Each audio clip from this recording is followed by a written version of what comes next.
Hi hello friends, Deepavali ಹಬ್ಬದ ಹಾರ್ದಿಕ ಶುಭಾಶಯಗಳು. ಎಲ್ರಿಗೂ ದೇವ್ರು ಒಳ್ಳೇದು ಮಾಡಲಿ, ಮನೆಯಲ್ಲೂ ಮನಸ್ಸಲ್ಲೂ ಶಾಂತಿ ನೆಮ್ಮದಿ ಎಲ್ಲನೂ ಕೊಟ್ಟು ಕಾಪಾಡಲಿ ಅಂತ ಇವತ್ತಿನ ಒಂದು ಬ್ಲಾಗ್ನ ಸ್ಟಾರ್ಟ್ ಮಾಡೋಣ ಬನ್ನಿ. Hi hello friends, welcome back my YouTube channel. ಹೇಗಿದ್ದೀರಾ ಎಲ್ಲರೂ? ಐ ಹೋಪ್ ಎಲ್ಲರೂ ತುಂಬ ಚೆನ್ನಾಗಿದ್ದೀರಾ ಅಂತ ಭಾವಿಸ್ತಾ ಇವತ್ತಿನ ಒಂದು ಬ್ಲಾಗ್ನ ಸ್ಟಾರ್ಟ್ ಮಾಡೋಣ. ದೀಪಾವಳಿ ಹಬ್ಬ ದಿನದ ಬ್ಲಾಗ್ ಇದಾಗಿರುತ್ತೆ. ಮಾರ್ನಿಂಗಿಂದ ಏನೆಲ್ಲ ಕೆಲಸ ಮಾಡಿದೆ ಅದನ್ನೆಲ್ಲನೂ ನಿಮ್ಮ ಜೊತೆ ಒಂದು ಸಣ್ಣ ಕ್ಲಿಪ್ಪಿಂಗ್ನ ಆ್ಯಡ್ ಮಾಡ್ತಾ ಇವತ್ತಿನ ಬ್ಲಾಗ್ನ ಕಂಟಿನ್ಯೂ ಮಾಡೋಣ. ಸೊ ಬೆಳಿಗ್ಗೆ ನೋಡಿ ಇದೇ ಥರ ಸಿಂಪಲ್ಲಾಗಿ ರಂಗೋಲಿ ಹಾಕಿದ್ದೀನಿ. ಹೆಚ್ಚು ಕಮ್ಮಿ ಒಂದು ವಾರದಿಂದ ಮಳೆ ಅಂದರೂ ಮಳೆ.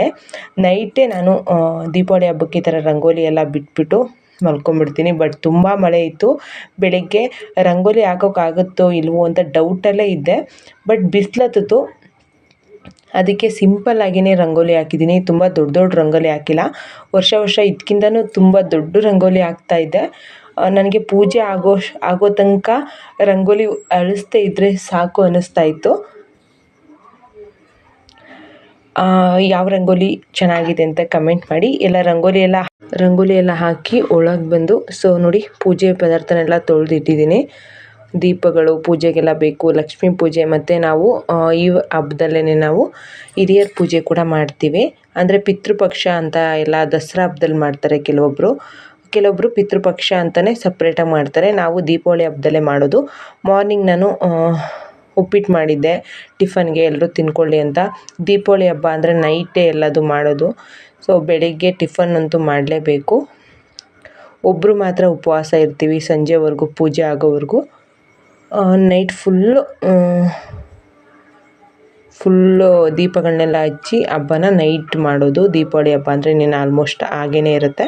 ನಮ್ಮ ಹಳ್ಳಿ ಕಡೆ ಈ ಥರ ಬೆಂಕನ್ನೆಲ್ಲ ಮಾಡಿಬಿಟ್ಟು ಪ್ರತಿಯೊಂದು ಬಾಗಿಲಿಗೆ, ಹೊಸ್ಲುಗಳಿಗೆ, ನೆಕ್ಸ್ಟು ಬಾಗಿಲಿಗೆಲ್ಲ ಹೊಸ್ಲುಗಳಿಗೆ, ನೆಕ್ಸ್ಟು ಒಲೆ ಇದ್ದರೆ ಒಲೆಗೆ, ಮತ್ತು ಹಸು ಕಟ್ತೀವಲ್ವ ದನಿನ ಮನೆ ಅಲ್ಲಿಗೆ, ಎಲ್ಲ ಕಡೆಯೂ ಈ ಒಂದು ಬೆಂಕನ್ನು ಪೂಜೆ ಮಾಡಿ ಇದಕ್ಕೆ ರಾಗಿ ತೆನೆ ಮತ್ತು ಜೋಳದ ತೆನೆ, ಉತ್ತರಾಣಿ ಕಡ್ಡಿ ಅಂತ ಬರುತ್ತೆ ಅದು, ಹೂವು, ಅರಿಶಿನ ಕುಂಕುಮ ಎಲ್ಲ ಇಟ್ಟು ಬೆಂಕನ್ನು ಒಂದು ಕಡೆ ಇಟ್ಟು ಪೂಜೆ ಮಾಡಿ ಇದನ್ನು ಎಲ್ಲ ಕಡೆಯೂ ಇಡ್ತೀವಿ. ತುಂಬ ಹಿಂದಿನ ಕಾಲದಿಂದ, ಅಂದರೆ ನಮ್ಮ ಅತ್ತೆ ಕಾಲದಿಂದ ನಮ್ಮ ಅಮ್ಮಂದರು ಎಲ್ಲರೂ ಕೂಡ ಮಾಡ್ತಾಯಿದ್ರು. ಅದನ್ನೇ ನಾವು ಕೂಡ ಕಂಟಿನ್ಯೂ ಮಾಡ್ತಾಯಿದ್ದೀವಿ. ಸೊ ಇಲ್ಲಿ ಪೂಜೆಗೆ ಅಂತ ಬೆಣ್ಣೆ ತರಿಸಿದ್ದೆ, ಅದನ್ನು ಇವಾಗ ಸ್ನಾನ ಮಾಡ್ಕೊಂಬಂದು ಕಾಯಿಸ್ತಾ ಇದ್ದೀನಿ. ಆಮೇಲೆ ಅಡುಗೆ ಎಲ್ಲ ಪ್ರಿಪೇರ್ ಮಾಡಬೇಕು, ಆರತಿಗೂ ಕೂಡ ರೆಡಿ ಮಾಡಬೇಕು. ನಾನು ಯಾವುದು ಅಡುಗೆ ಮಾಡೋದನ್ನು ವೀಡಿಯೋ ಮಾಡೋಕ್ಕಾಗಿಲ್ಲ ಫ್ರೆಂಡ್ಸ್, ಯಾಕೆಂದರೆ ತುಂಬ ಕೆಲಸ ಇತ್ತು. ಎಲ್ಲೋ ಒಂದು ಕಡೆ ಫೋನ್ನ ಇಟ್ಬಿಟ್ಟು ಯಾವುದೇ ವೀಡಿಯೋ ಮಾಡೋಕ್ಕಾಗಲಿಲ್ಲ. ಇದು ನಮ್ಮ ಕಡೆ ಆರತಿನ ವಿಶೇಷವಾಗಿ ಮಾಡ್ತೀವಿ. ಚಿಕ್ಕಮಗಳೂರು ಸೈಡಲ್ಲಿ ಇದ್ದವ್ರಿಗೆಲ್ರಿಗೂ ಗೊತ್ತಿರುತ್ತೆ, ದೇವಿರಮ್ಮನ ಬೆಟ್ಟ ಅಂತ. ದೇವಿರಮ್ಮನ ಆರತಿ ಅಂತ ಹೇಳಿ ವಿಶೇಷವಾಗಿ ಆ ಒಂದು ದೇವಿಗೆ ಆರತಿನ ಮಾಡಿ ಅಲ್ಲಿ ಒಂದು ಚಾಪೆ, ಒಂದು ಬೆಡ್ಶೀಟ್ನ ಹಾಸ್ಬಿಟ್ಟು, ಮೊದಲೆಲ್ಲ ನಾವು ಚಿಕ್ಕವರಿದ್ದಾಗ ಫುಲ್ ಅಟ್ಟಿಲಿ, ಅಂದರೆ ಪಕ್ಕ ಮನೆಯವರೆಲ್ಲ ಸೇರಿಬಿಟ್ಟು ಎಲ್ಲರೂ ಒಂದು ಕಡೆ ಆರತಿನ ಇಟ್ಟು ಒಂದು 20 ಮನೆಯವರು ಆ ಥರ ಮಾಡ್ತಾಯಿದ್ವಿ.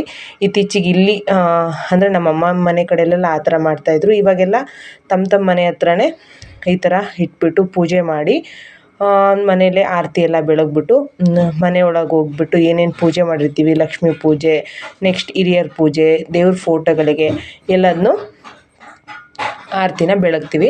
ಇದನ್ನು ಎಳ್ಳಲ್ಲಿ ನಾವು ಆರತಿನ ರೆಡಿ ಮಾಡೋದು. ಹಾಗೆಯೇ ಅಲ್ಲೇ ಪೂಜೆ ಎಲ್ಲ ಮುಗಿದ್ಮೇಲೆ ಪಟಾಕಿನೆಲ್ಲ ಮಕ್ಕಳೆಲ್ಲ ಸೇರ್ಕೊಂಡು ಹೊಡೆದ್ರು.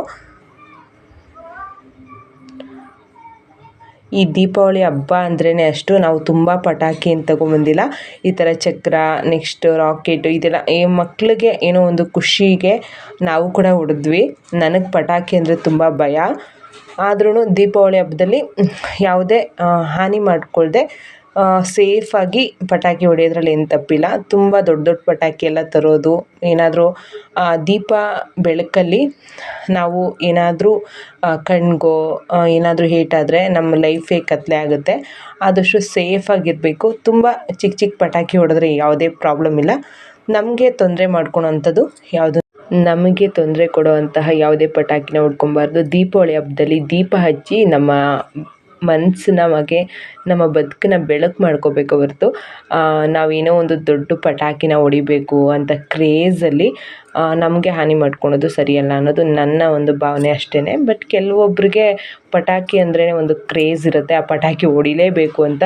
ತುಂಬ ಜನಕ್ಕೆ ನಾನು ನ್ಯೂಸಲ್ಲೆಲ್ಲ ನೋಡಿದೆ, ತುಂಬ ಜನಕ್ಕೆ ಪಟಾಕಿ ಹೊಡೆದು ಕಣ್ಣಿಗೆಲ್ಲ ಏಟಾಗಿದೆ. ಆ ಥರ ಎಲ್ಲ ಹಾನಿ ಮಾಡ್ಕೊಬಾರ್ದು. ಸಣ್ಣ ಸಣ್ಣ ಪಟಾಕಿನ ಹೊಡೆದು ದೀಪಾವಳಿ ಆಚರಿಸೋದು ಬೆಟರ್ ಅಂತ ನನಗನ್ಸುತ್ತೆ. ನೋಡಿ, ಎಲ್ಲರೂ ಕೂಡ ನಮ್ಮ ಮನೇಲಿ ಎಲ್ಲರೂ ಸೇರಿಕೊಂಡು ಮಕ್ಕಳೆಲ್ಲ ಬಂದಿದ್ರು, ಎಲ್ಲರೂ ಸೇರಿ ಪಟಾಕಿ ಎಲ್ಲ ಹೊಡೆದ್ವಿ.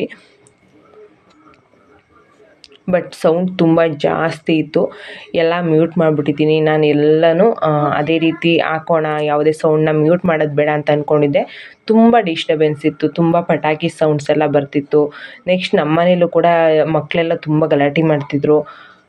ಮತ್ತು ಮಧ್ಯೆ ನಾವೆಲ್ಲ ಮಾತಾಡ್ತಿದ್ವಿ, ಅದೆಲ್ಲ ಅಲ್ಲಿ ಹ್ಯಾಡ್ ಆಗುತ್ತೆ ಅಂತ ಹೇಳ್ಬಿಟ್ಟು ಫುಲ್ಲು ಸೌಂಡನ್ನ ಮ್ಯೂಟ್ ಮಾಡಿಬಿಟ್ಟಿದ್ದೀನಿ. ನಿಮ್ಮ ಮನೆ ಕಡೆ ಯಾವ ರೀತಿ ದೀಪಾವಳಿ ಹಬ್ಬನ ಆಚರಿಸ್ತೀರಾ? ನಮ್ಮ ಮನೇಲಿ ತುಂಬ ಸಿಂಪಲ್ಲಾಗೇ, ಬಟ್ ತುಂಬ ಕೆಲಸ ಇರುತ್ತೆ ಈ ಒಂದು ಹಬ್ಬದಲ್ಲಿ. ನೋಡಿ, ಇಲ್ಲೆಲ್ಲನೂ ದೀಪನ ಹಚ್ಚಿಟ್ಟಿದ್ದೀವಿ. ಬಟ್ ಸ್ವಲ್ಪ ಹೊತ್ತು ಮಳೆ ಇರಲಿಲ್ಲ, ಆದರೂ ಸೋನೆ ಬಂದಿತ್ತು, ರಂಗೋಲಿ ಫುಲ್ ಹೋಯ್ತು. ಮಧ್ಯಾಹ್ನದವರೆಗೂ ಇತ್ತು ರಂಗೋಲಿ, ಬಟ್ ಪೂಜೆ ಮಾಡೋ ನೈಟ್ ಅಷ್ಟೊತ್ತಿಗೆ ಪೂರ್ತಿ ರಂಗೋಲಿ ಹೋಗ್ಬಿಟ್ಟಿತ್ತು. ಇದು ಹಿರಿಯರ ಪೂಜೆ. ನಾವು ಮನೇಲಿ ಏನೆಲ್ಲ ಅಡುಗೆನ ಮಾಡಿರ್ತೀವೋ ಎಲ್ಲನೂ ಇಟ್ಬಿಟ್ಟು, ನೋಡಿ ಇದು ಕಳಸ ಅಂದರೆ ಕಪ್ಪು ಮಡಿಕೆಯಲ್ಲಿ, ಇದು ಕರಿಗಡಿಗೆ ಅಂತ ಹೇಳ್ತಾರೆ. ಅದು ಆ ಮಡಿಕೆಯಲ್ಲಿ ಉಂಬಾಳೆ ಅಂತ ಅಡಿಕೆದು ಸಿಗುತ್ತೆ, ಆ ಉಂಬಾಳೆನ ಇಟ್ಟು ಹಿರಿಯರ ಪೂಜೆ ಅಂತ ನಮ್ಮ ಕಡೆ ಮಾಡ್ತೀವಿ. ಸುಮಾರು ಕಡೆ ಮಾಡ್ತಾರೆ. ಹೀಗೆ ಲಕ್ಷ್ಮೀ ಪೂಜೆ ಕೂಡ ಸಿಂಪಲ್ಲಾಗೇ ಮಾಡಿದ್ದೀನಿ. ಆ ಪೂಜೆ ಎಲ್ಲ ಮುಗಿಸಿ ಅಲ್ಲೂ ಕೂಡ ಆರತಿ ಬೆಳಗ್ಗೆ ಇನ್ನೂ ಅಷ್ಟು ಪಟಾಕಿ ಆಚೆ ಹೊಡಿತಾ ಇದ್ರು. ಹಾಗೆ ಅಡುಗೆಗೆಲ್ಲ ಪ್ರಿಪೇರ್ ಮಾಡಬೇಕಿತ್ತು. ಸ್ವಲ್ಪ ಹೊತ್ತು ಪಟಾಕಿ ಎಲ್ಲ ಹೊಡೆದು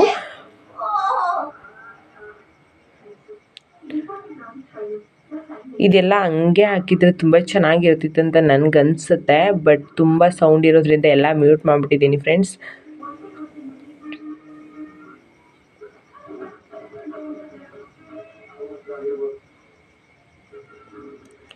ನೆಕ್ಸ್ಟ್ ಒಳಗೆ ಬಂದುಬಿಟ್ಟು ಎಲ್ಲ ಪೂಜೆಗೆ ರೆಡಿ ಮಾಡಿ ಒಬ್ಬಟ್ಟು ಎಲ್ಲ ವೆರೈಟಿ ಎಲ್ಲ ಸ್ವೀಟ್ಸು ಎಲ್ಲನೂ. ದೀಪಾವಳಿ ಹಬ್ಬ ಅಂದರೆ ಸ್ವೀಟ್ಸ್ ಅಂತೂ ಹೆವಿಯಾಗಿ ತಂದಿರ್ತಾರೆ. ಅದು ಹಬ್ಬ ಮುಗಿದ್ರೂ ಸ್ವೀಟ್ ಖಾಲಿ ಆಗಬಾರ್ದು ಅಷ್ಟು. ನೋಡಿ, ಈ ಥರ ಲಕ್ಷ್ಮೀ ಪೂಜೆನೂ ಅಷ್ಟೇ ಸಿಂಪಲ್ಲಾಗೇ ಮಾಡ್ತೀನಿ. ಬಟ್ ನಾನು ಯಾವ ರೀತಿ ಮಾಡ್ತೀನೋ ಅದೇ ರೀತಿ ನಾನು ತೋರಿಸೋದು. ನಾನು ವೀಡಿಯೋಗಾಗಿ ಆಡಂಬರವಾಗಿ ಯಾವ ಥರನೂ ಮಾಡಲ್ಲ. ನಾನು ಯಾವ ರೀತಿ ಮೊದಲಿಂದನೂ ಮಾಡ್ತಿದ್ದೆ, ಅಂದರೆ ಯೂಟ್ಯೂಬ್ ಚಾನಲ್ ಸ್ಟಾರ್ಟ್ ಮಾಡೋಕ್ಕಿಂತ ಮುಂಚೆಯಿಂದ ಯಾವ ರೀತಿ ಮಾಡ್ತಿದ್ದೋ ಅದೇ ರೀತಿಯೇ ಕೂಡ ನಾನು ಮಾಡಿದ್ದೀನಿ. ಸಿಂಪಲ್ಲಾಗಿ ಇಷ್ಟೇ ನಮ್ಮ ಮನೇಲಿ ನಾನು ಮಾಡಿರೋದು. ಪೂಜೆ ಎಲ್ಲ ಮುಗಿಸಿ ಎಲ್ಲರೂ ಕೂಡ ಬಂದಿದ್ದರು. ಯಾವುದೇ ವಿಡಿಯೋನ ನಾನು ಜಾಸ್ತಿ ಶೂಟ್ ಮಾಡ್ಕೊಳೋಕ್ಕಾಗಿಲ್ಲ, ಸಿಂಪಲ್ಲಾಗಿ ಬ್ಲಾಗ್ ಮಾಡಿ ನಾನು ನಿಮ್ಮ ಜೊತೆ ಶೇರ್ ಮಾಡ್ಕೊತಾ ಇದ್ದೀನಿ. ಇಲ್ಲೆಲ್ಲರೂ ಅಷ್ಟೇ, ಒಂದು ಕಡೆ ದೇವ್ರ ಮನೇಲಿ ಲಕ್ಷ್ಮೀ ಪೂಜೆ ಇದೆ. ಸೊ ಈ ಕಡೆ ಪಕ್ಕ ದೇವ್ರ ಮನೆ ಪಕ್ಕ ಇಲ್ಲೇ ಹಿರಿಯರ ಪೂಜೆನ ಇಲ್ಲಿ ಮಾಡಿದೆ. ನೋಡಿ, ಆರತಿ ತಟ್ಟೆ ಕೂಡ ರೆಡಿ ಮಾಡಿದೆಲ್ಲ ಪೂಜೆ ಮಾಡ್ಕೊಂಡು ಬಂದು ಇಲ್ಲೇ ಇಟ್ಟಿದ್ದೀನಿ. ಎಲ್ಲರೂ ಕೂಡ ಮಕ್ಕಳು ಎಲ್ಲರೂ ಕೂಡ ಪೂಜೆ ಮಾಡಿದ್ರು. ನೆಕ್ಸ್ಟು ಅಡುಗೆಗೆ ಎಲ್ಲ ಅಡುಗೆ ರೆಡಿಯಾಗಿತ್ತು. ಒಬ್ಬಟ್ಟು ಪೂಜೆಗಷ್ಟೇ ರೆಡಿ ಮಾಡಿ ನೈವೇದ್ಯ ಮಾಡಿದ್ದು. ಇನ್ನು ಒಬ್ಬಟ್ಟು ತಟ್ಟೋದು ಇನ್ನೂ ಬಾಕಿ ಇತ್ತು. ಬೆಳಗ್ಗೆ ಎದ್ದಿದ್ರಿಂದನೂ ಸಂಜೆ ಹೆಚ್ಚು ಕಮ್ಮಿ ಈಗ ಈ ಪೂಜೆ ಆಗೋಷ್ಟೊತ್ತಿಗೆ 8:30 ಆಗಿದೆ. ಬಟ್ ಇನ್ನೂ ಒಬ್ಬಟ್ಟು ಮಾಡಿ ಎಲ್ರಿಗೂ ಬಡಿಸ್ಬೇಕು. ಒಬ್ಬಟ್ಟಿಗೆಲ್ಲ ರೆಡಿ ಮಾಡಿದ್ದೀನಿ.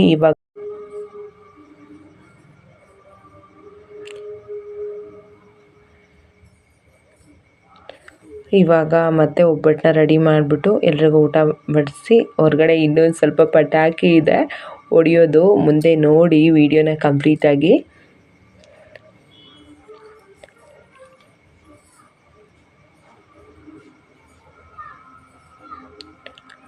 ಒಬ್ಬಟ್ಟು, ಪಾಯಸ, ಪಲ್ಯ, ಕೋಸಂಬರಿ ಎಲ್ಲ ಪ್ರತಿಯೊಂದು ಕೂಡ ರೆಡಿ ಮಾಡಿದೆ. ಯಾವುದನ್ನು ನಾನು ವಿಡಿಯೋ ಮಾಡಿಲ್ಲ. ನೀವು ನೈವೇದ್ಯಗೆ ಇಕ್ಕಿರೋದು ನೋಡ್ರಿ ಗೊತ್ತಾಗುತ್ತೆ ನಾನು ಇದೆಲ್ಲ ಮಾಡಿದ್ದೆ ಅನ್ನೋದು. ಬಟ್ ಯಾವುದು ಅಡುಗೆ ಮಾಡೋದನ್ನ ವೀಡಿಯೋ ಮಾಡೋವಷ್ಟು ಪೇಷನ್ಸು ಆ ಕೆಲಸದೊಳಗೆ ಅದೆಲ್ಲ ಖಂಡಿತವಾಗ್ಲೂ ಇಲ್ಲ. ಜಸ್ಟ್ ಬೇಗ ಕೆಲಸ ಮುಗಿದ್ರೆ ಸಾಕು ಅನಿಸ್ತಿತ್ತು. ಎಲ್ಲ ಊಟ ಎಲ್ಲ ಬಡಿಸ್ಬಿಟ್ಟು ಆಚೆ ಕಡೆ ಬಂದ್ವಿ. ಕರೆಂಟ್ ಹೋಗಿತ್ತು. ಬಟ್ ಕಲರ್ಫುಲ್ಲಾಗಿ ಒಬ್ಬರು ಅಂದರೆ ನಮ್ಮ ಮನೇಲಿ ನಾವು ಪಟಾಕಿ ಹೊಡೆದಿಲ್ಲ, ಇದು ಪಕ್ಕದ ಮನೇಲಿ ಹೊಡೆದಿದ್ದು. ತುಂಬ ಚೆನ್ನಾಗಿ ಕಾಣಿಸ್ತಾ ಇತ್ತು, ಫುಲ್ ಸ್ಟಾರ್ ಥರ ಸಖತ್ತಾಗಿತ್ತು ಮಾತ್ರ.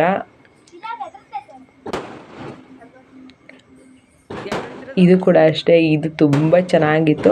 ಇದನ್ನು ಸೌಂಡನ್ನ ಮ್ಯೂಟ್ ಮಾಡಿಲ್ಲ ನಾನು, ಅದೇ ರೀತಿ ಹಾಕ್ಬಿಟ್ಟಿದ್ದೀನಿ. ಮಧ್ಯೆ ಮಧ್ಯೆ ತುಂಬ ಮಾತಾಡಿದ್ದೀವಿ, ಅಡ್ಜಸ್ಟ್ ಮಾಡ್ಕೊಳ್ಳಿ. ಯಾರು ಹೊಡಿತಿರುತ್ತೆ? ಚೆನ್ನಾಗ್ತೈತಲ್ಲ, ನೋಡ್ತೈತ ಮಕ್ಕಳು ಎಕ್ಕರಿಸಿ ನೋಡ್ತೈತ ಕಣ್ಣ ಬಂತು.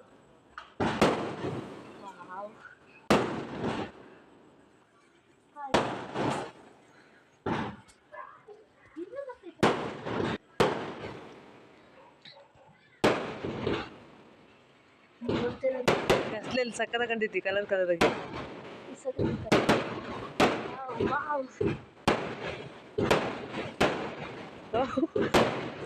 ಒಂದೇ ಸಲ ಫಾಸ್ಟಾಗಿ ಬರ್ತಾಯಿತ್ತು, ನಾವೆಲ್ಲ ನಗ್ತಾ ಇದ್ವಿ. ಸೊ ಅದೆಲ್ಲನೂ ಕೂಡ ಆ್ಯಡ್ ಆಗಿದೆ. ಒಂದು ಹತ್ತತ್ರ 20 ನಿಮಿಷ ಇದೇ ಥರ ಹೊಡೆದಿದ್ದಾರೆ. ಬಟ್ ನಾನು ಅದನ್ನು ಫುಲ್ಲು ವಿಡಿಯೋ ಶೂಟ್ ಮಾಡ್ಕೊಂಡಿಲ್ಲ. ಇದೇ ರೀತಿ ಒಂದು 20 ನಿಮಿಷ ಹೊಡಿತಾನೇ ಇದ್ರು.